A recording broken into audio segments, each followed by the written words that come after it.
Oi pessoal, tudo bem? Terceiro ano, a gente vai fazer a revisão de sociedade e meio ambiente para a prova, tá? Tá lá na 356. Vocês podem ter pegado os conceitos de vocês na internet, mas o livro sempre é mais específico da área, tá? E por que se fala na questão ambiental na sociologia? Justamente porque a gente tem impactos na vida social, tá? Então ela pode, as questões sobre meio ambiente, elas vão vir junto com as questões da biologia, com as questões da geografia, mas sempre trazendo a questão social, tá? Então aqui, ó, a gente tem no decorrer, e assim, ó, gente, assim, ó, um pensamento que tem que se ter é justamente o que a gente vem falando, é a crítica ao sistema, no sentido de utilização excessiva de bens de consumo, né? Então, que é o consumismo, que é a produção em massa, que vem com a Revolução Industrial, com a produção de carros em massa, depois em outros produtos em massa. Então, ali a gente tem toda a produção, primeiro com máquinas, aí depois com técnicas, que é o taylorismo, aí depois vem o fordismo com produção em massa e o toyotismo. São técnicas utilizadas para produzir em larga escala. Mas o planeta não aguentou. Os cientistas têm falado desde a década de 50 que não ia segurar esse tipo de consumo, né? Se a gente consome como um país rico, por exemplo, se o planeta não tem como, não tem sobrevivência. E aí o clima começou a aquecer, claro, com a emissão de gases, né? O efeito estufa, então a gente tá com o nível dos oceanos subindo. Ah, mas isso é teoria da conspiração. Gente, não, é dado, tá? É mimimi, é fake news. Não, gente, é dado. A gente tem os oceanos, o nível dos oceanos subindo, o nível dos oceanos, a temperatura dos oceanos aquecendo. Então vai degelando as calotas polares e vai aumentando a incidência de fenômenos como esse que aconteceu no Rio Grande do Sul, aconteceu com as grandes enchentes ali em Blumenau em 2012, sempre aconteceram enchentes. Esses vales são propensos a enchentes, mas não no nível que aconteceu, tá? Digamos, não na intensidade que isso aconteceu, tá? Então, na verdade, hoje a gente vai lutar pela nossa sobrevivência. A gente não precisa produzir tanto excedente, mas para o capital é necessário lucro, então só o excedente dá lucro, né? E o consumo desse excedente. Aí a gente tem lá o contexto, né, que vai falar sobre, né, aqui tem uma cronologia, uma linha do tempo, né, na década de 80 ali, desculpa, frio hoje, mas tudo bem, sábado de composição a gente tá aqui. Aí aconteceu o acidente de Chernobyl na década de 80, que explodiu uma usina lá na antiga União Soviética, uma usina nuclear. Depois nós tivemos um problema na usina nuclear também de Fukushima, no Japão, se eu não me engano é esse o nome, tá? E aí, muitos desses problemas que acontecem na sociedade, no Brasil, por exemplo, a luta pelas questões ambientais, o povo ribeirinho, os povos que estão nessas regiões, que são regiões que que estão sofrendo mais com o impacto ambiental. Hoje a gente tem as queimadas e tudo mais, tá? Não somos só nós que sofremos. Mas a expressão meio ambiente, tá aqui na página 359, traz imediatamente a ideia de natureza. E a natureza, no senso comum, ela está associada justamente à vida animal e vegetal, mas não necessariamente, como eu falei para vocês, ela não vai impactar, ela vai impactar direto na vida social, né? A gente tem a floresta amazônica, o Pantanal, a Mata Atlântica, a Caatinga, o Cerrado, bem como os animais, vegetação de cada ecossistema. Mas isso impacta na vida social. Olha o Cerrado ali com problema sério de seca. Estão passando por uma grande seca. Então não tem água, não tem produção, o capitalismo vai cobrar mais caro. Cobrando mais caro, nós vamos ficar com menos alimento. E é uma sequência, não tem nada assim que seja muito pontual. Ele, como se você jogar uma gota d'água ali num copinho, ele vai ir para as bordas, certo? Ele altera também a vida em sociedade.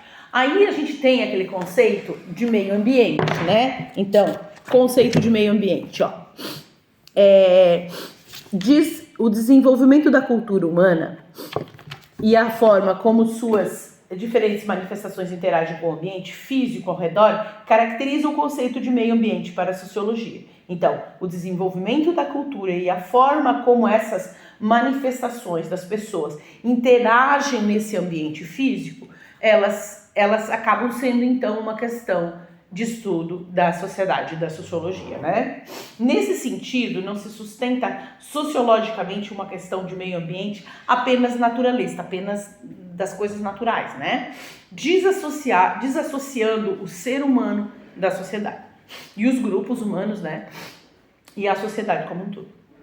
Essas transformações e a utilização desse recurso no nosso sistema capitalista, ela faz com que a gente realmente tenha que pensar, principalmente na nossa questão do consumo, né? Você percebe os países, assim, os jovens dos países, geralmente é a juventude, tá, gente? Os jovens dos países, de alguns países da Europa, os adolescentes e jovens fazendo campanhas para reutilização de roupa, por exemplo. A moda está utilizando isso, né? Isso a gente falou. Daí depois nós temos a questão, o que é preservar, né? Então a gente tem aqui alguns exemplos, né? Preservar e conservar. Lembram dos dois conceitos? No movimento ambientalista, nós temos duas correntes. Uma que fala em preservar e outra em conservar. O que é preservar? Tá aqui, ó. Preservar defende que qualquer interferência humana provoca danos ao meio ambiente. Então, não se pode botar a mão. Exemplo de preservação.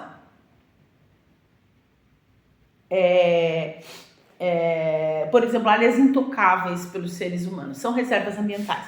Elas não podem ser tocadas. Por exemplo, o Parque do Maracajá é uma ideia de intocável, né? Ela é utilizada como passeio turístico, mas tudo ali não pode ser destruído. Outra coisa é o Parque da Guarita em Torres. Ninguém pode mexer, tá fechado, não pode entrar com carro, com moto, só quem trabalha ali na área da preservação que tá lá. E conservar. Conservar defende o uso equilibrado dos recursos naturais, tendo como princípio a preservação de desperdícios, pensando no futuro da humanidade, né? Então, o conservacionismo trabalha com... Não é conservadorismo, tá, gente? É conservacionismo. Trabalha com a ideia de que o ser humano é parte da natureza. Então, ambos têm que ser pensados de forma separada, tá? Então, é isso.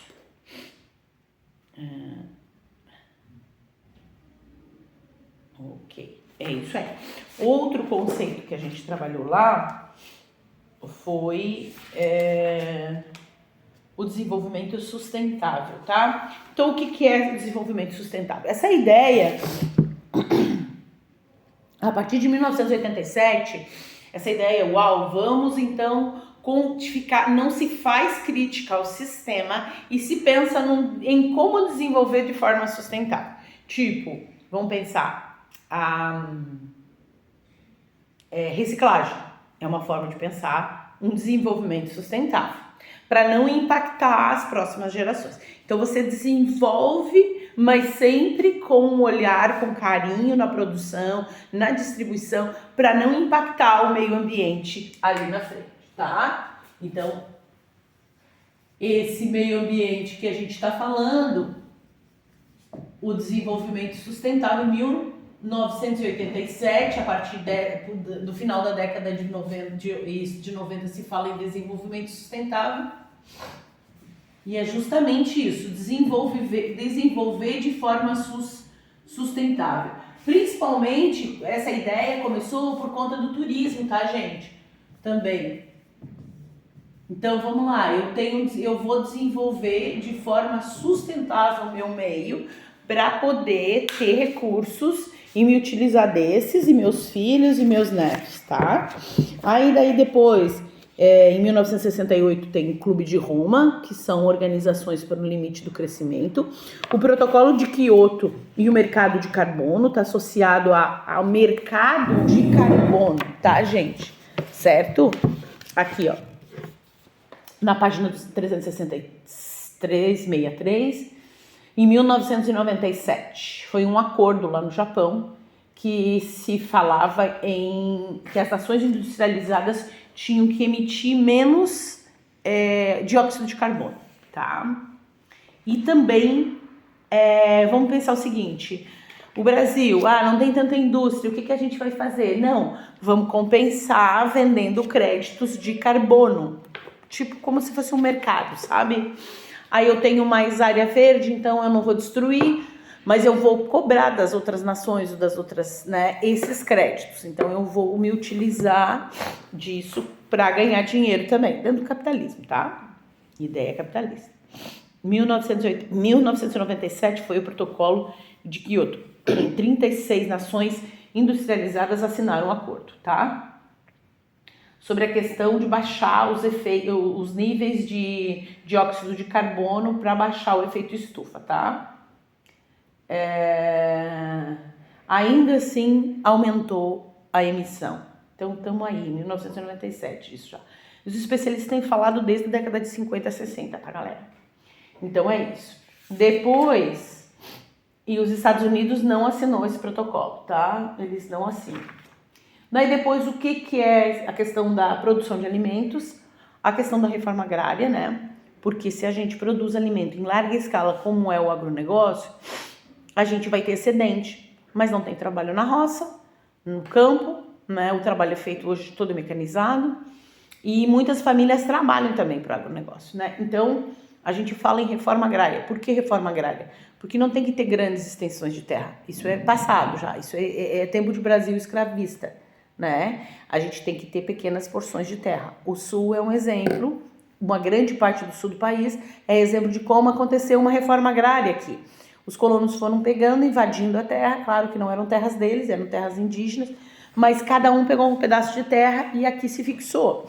Então você tem uma qualidade de vida melhor em áreas que houve uma reforma agrária, ou pelo governo, ou pela própria questão de imigração aqui no sul.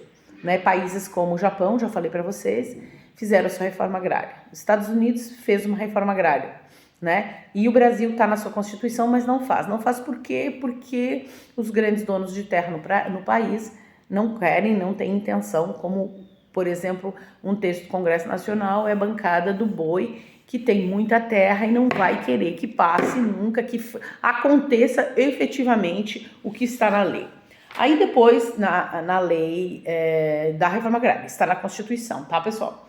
Na ECO 92 também foi criada a Convenção das Nações Unidas sobre as mudanças climáticas, tá?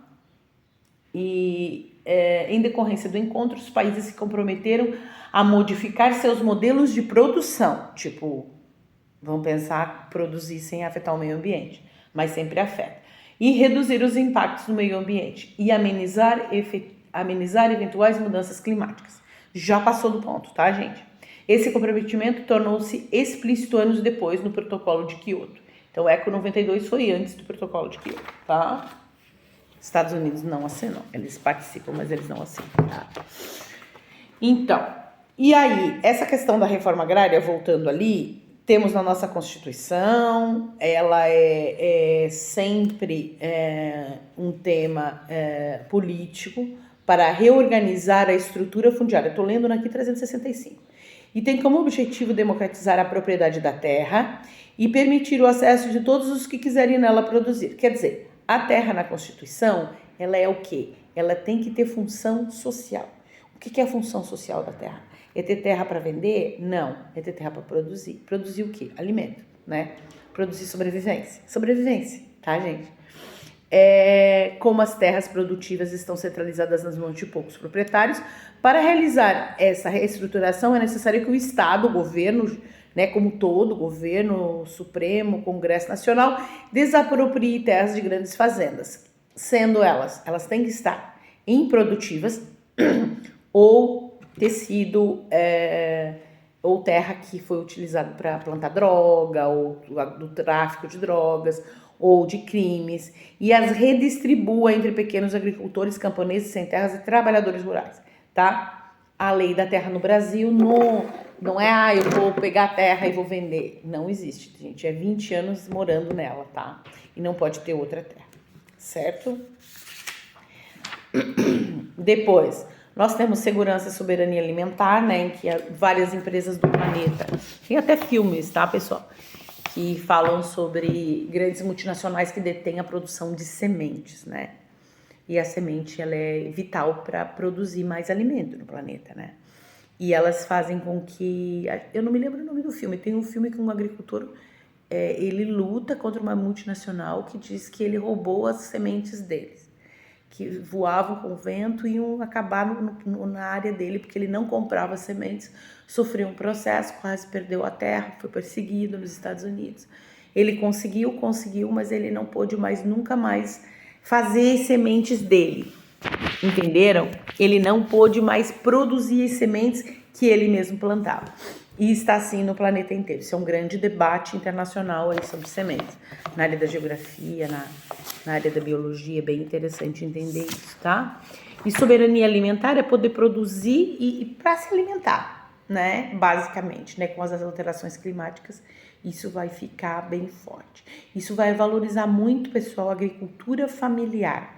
O que é agricultura familiar? É a família que produz para o agronegócio, é a família que produz para vender na feira, entenderam? É produção familiar, tá? Não é indústria, tá? É agronegócio, eu sou do agro. Não, você não é do agro.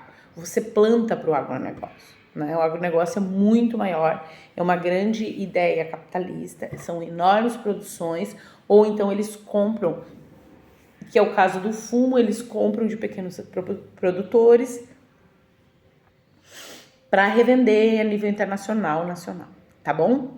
Ô pessoal, então é isso, valorizar a agricultura familiar, ter um pensamento mais ligado ao desenvolvimento sustentável, mesmo assim, não soluciona os nossos problemas, porque a questão está no modo de produção. E o que é o modo de produção? É o modo como sobrevivemos. O nome disso é o capitalismo, tá? E aí, crise alimentar e globalização, com secas, mudança de clima e tudo mais. E aí a gente termina a parte da nossa ideia sobre meio ambiente. Um grande beijo, tá? Pessoal, boa prova para vocês. Vocês podem dar uma revisada, tá? Se utilizarem do livro, coloquem no armário novamente, tá bom?